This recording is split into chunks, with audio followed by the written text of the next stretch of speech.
So far, we really like the game a lot. One of the things that I said, so you can, if you're watching this on youtube.com/thegamelooters, thank you so much for checking out this impressions video of Octopath Traveler. Make sure you guys hit like and subscribe. And if you're on Twitch and Mixer, make sure you guys follow.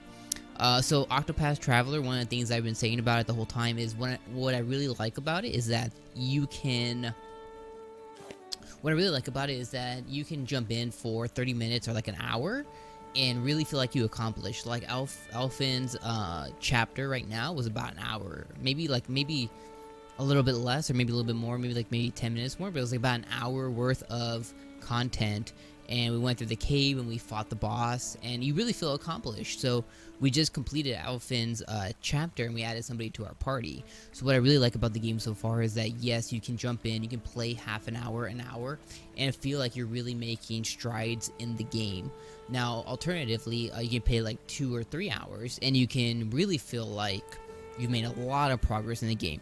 The only thing that I was saying earlier in the stream and earlier in the video is that when you do spend so much time, my fear is as we get longer in the game, so as we get to 20, 30, 40 plus hours, because the encounter rate is pretty high with the monsters that you encounter, that I feel like it will kind of get a little bit boring. But so far, because we're still in the beginning hours of the game, I'm enjoying every single piece of it. The battle system's wonderful, the storyline's wonderful.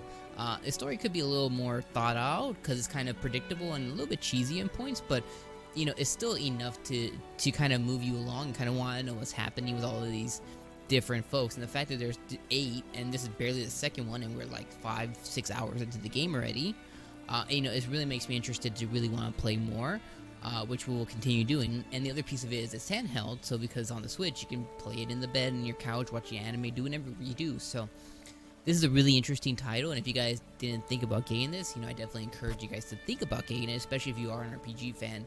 Even if you do like games like Final Fantasy or Pokemon or Persona, things like that, this might be one that, you know, aesthetically wise, it kind of puts you off a little bit, but don't let that hinder you, because this is such a great experience, and it's gorgeous. Like, you know, once you kind of remove the fact that, okay, it's not in a 3D space, but what they did and the tastefulness that Square Enix decided to choose when they went with the art style is very, very it brings you in. It's a gorgeous game. So overall, we're having 2 thumbs up, good time with the Octopath Traveler right now, and this is the perfect game to play right now that I didn't know I needed.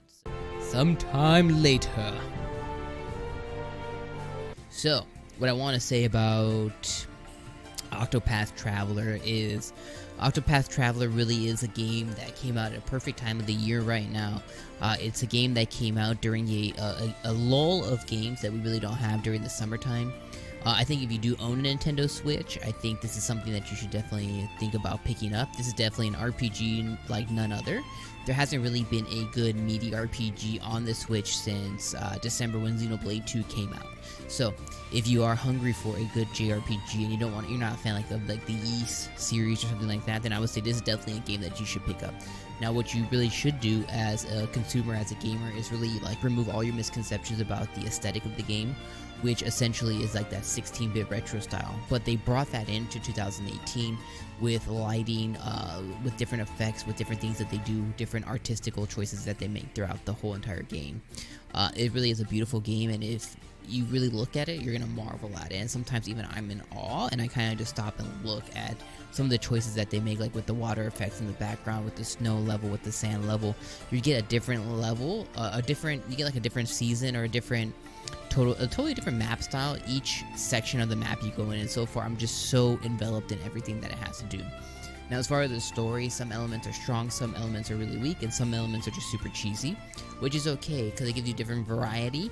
So I would say if you're really in it just for like meat and story and all that stuff, then maybe, you know, this isn't a JRPG for you exactly, but it has good story enough, and it does lead you to where you want to know more. And just like Primrose is one right now with like the dancer, you know, it really has that vibe that really makes you like, you know, you're really angry at what the purpose of what her story is, at least the first half of it, right? And you're really invested into that. And that's something that I really enjoy when games do really, really well, is they make you invested into something to where like you really care about it, right? So I think Octopath Traveler is probably one of the best RPGs I've played this year. I would say, I don't know if it's as good as like Ni no Kuni 2, but it is very, very close. And it's definitely something that I feel like I needed right now, because I was kind of in a lull of games to figure out like what I'm going to play. So from the game leaders to you, we highly recommend playing Octopath Traveler. If you don't have a Switch, it really isn't a game to maybe buy a Switch, but if you decide to buy one later, I definitely suggest to go back and purchase this, because this is like an experience that you're not going to get on any other platform, because this was very articulately crafted for the Nintendo Switch, and it takes advantage of all the things it does well, and its shortcomings, it doesn't take those into account because it was so carefully crafted for the Switch. And if you play docked or undocked, you're going to have a fantastic experience with this. If you decide to play 30 minutes at a time or 3 hours at a time, you're going to have a fantastic experience with this game. Battle system is amazing. Ambience is amazing. The music is amazing. The way it changes it up, you don't even notice it, but it really does just take you and envelop you. The choices that they made with dialogue is kind of funny, and some are really cheesy. And the fact that they dubbed over at least most of the game is super interesting, and you know that they put a good amount of work into it. They put a good amount of budget into it, and to really make it into something that is a really cool experience.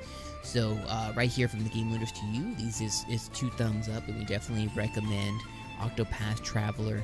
So far, considering we are a little sub 10 hours into the game, I would rate this game a solid 9 out of 10. I would say that I'm heavily recommending this game for a JRPG fan, and for somebody who loves JRPGs and loves the experience.